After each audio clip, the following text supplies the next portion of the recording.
Lord. ప్రభు అయిన యేసు నామములో అందరి వందనములు.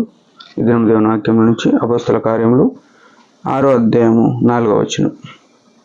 అయితే మేము ప్రార్థన యందును వాక్య పరిచర్య యందును ఎడతెగక ఎందుమని చెప్పిరి.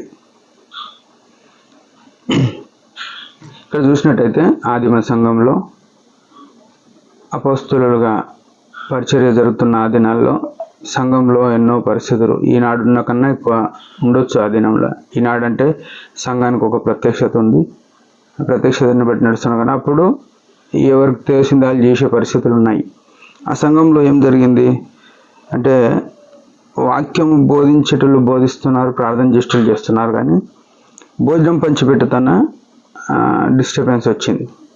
ఆ కారణంగా అక్కడ ఉన్న వాళ్ళు ఏమన్నారంటే కొంతమందిని ఏర్పాటు చేసుకుందాం, భోజనం వారు పెట్టడానికే ఉంటారు, మేమేం చేస్తామంటే వీళ్ళు మాట్లాడుతున్నమాట అపోస్తలులు, మేము ప్రార్థన యందును వాక్య పరిచర్య యందును ఎడతెగక ఎందుమనిరి. ఇది మన జీవితంలో మనం నేర్చుకోవాల్సిన ప్రాముఖ్యమైన విషయం.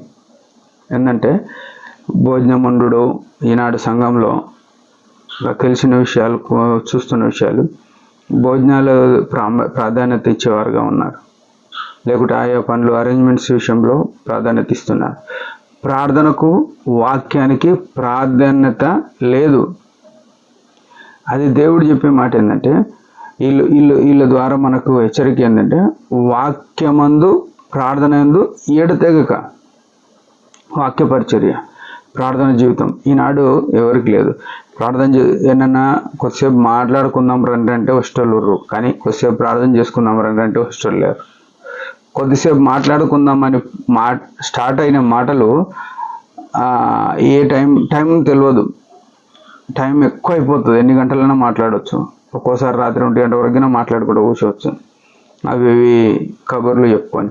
కానీ కొద్దిసేపు ప్రార్థన చేద్దాం రా అనగానే ఆయాసపడిపోతుంటారు. ప్రార్థన అబ్బా ఎంతసేపు చేస్తాడు ఈయన ప్రార్థన ఇట్లా అంటారు. వాక్యం విషయంలో కూడా అరే వీళ్ళు ఎంతసేపు చెప్తారు వాక్యము, ఎంతసేపు కూర్చోవాలన్నా అని అనిపిస్తుంది. కానీ అదే భోజనాలు పెట్టుకొని ఆడ కూర్చొని తినేటప్పుడు కొన్ని గంటలు మాట్లాడుకుంటూ కూర్చుంటారు.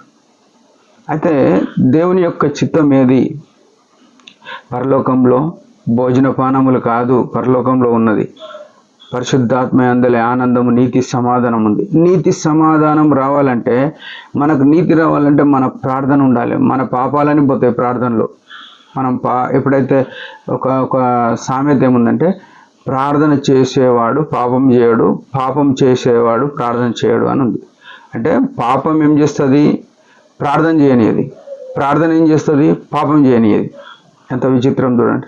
ప్రార్థనలో ఉన్న శక్తి అలాంటిది. అదే సమయంలో వాక్య పరిచర్య, వాక్యము మనకు తెలవడమే కాదు, ఇతరులకి చెప్పేటట్టు ఉండాలి. ప్రతి పరిస్థితిలో కూడా వాక్యముతో నింపబడి వాక్యం ఇతరులకు అందించేవారమై ఉండాలి. ఈ దినాల్లో చూస్తే వాక్యానికి బదులు లోక సంబంధమైన అన్ని యూట్యూబ్లో వచ్చినాయి, ఫేస్బుక్లో వచ్చినాయి, ఎన్నో చిట్కాల గురించి, ఎన్నో లోక సంబంధమైన ఆచారాల గురించి, పద్ధతుల గురించి, లేకుంటే లోకంలో ఏం జరుగుతున్నాయో, అక్కడ ఇట్లా యుద్ధం జరుగుతుందా అని, లేకుంటే అక్కడ భూకంపం వచ్చిందని, లోక సంబంధమైన వార్తల గురించి ఎక్కువగా సమయం వెచ్చించేవారమైన. దేవుని యొక్క చిత్తం అయితే అది కాదు. ప్రార్థన యందు వాక్య పరిచయం ఎడతెగక ఉండే జీవితం మనది ఉంటే మనము ఆ నిత్య రాజ్యంలో, ఆ పరలోకంలో ఉండేవారమైన. ఈ ఉదయకాలం మన జీవితాలు ఎట్లున్నాయి? ప్రభుకి ఇంపైనగా ఉన్నాయా లేవా? ప్రభు కోరుకునే రీతిలో ఉన్నాయా లేవా? మన జీవితాలు మనం పరిశీలన చేసుకొని ఆయన మేము కొరకు జీవితం దేవుడి మాట దించుగాక. చిన్న ప్రార్థన. పరమ తండ్రి యేసు ప్రభు నామములో వందనాలు.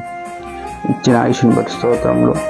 నిజమే, నేను భోజనాల మీద, ఇతర లోక సంబంధమైన ఆర్భాటాల మీద ఉన్నాం, కానీ నీ వాక్య పరిచర్య యందు కానీ ప్రార్థన జీవితం అందు కానీ లోతుగా లేమని యథార్థంగా ఒప్పుకుంటున్నాం. క్షమించి కడిగి పవిత్రపరిచి నీ శిలువ రక్తం ద్వారా విమోచింపబడిన ప్రజలకు తగినట్టుగా తండ్రి మా జీవితంలో ఎల్లవేళలా అపోస్తల బోధ సహవాసం రొట్టె విరుచుట ఎడతెగని ప్రార్థన కలిగి ఉన్నట్లు కృపనీయమని యేసు ప్రభు నామములో ప్రార్థిస్తున్నాం తండ్రి. ఆమేన్. మీరందరి పరిచర్య గురించి భారంగా ప్రార్థన చేయండి. Praise the lord.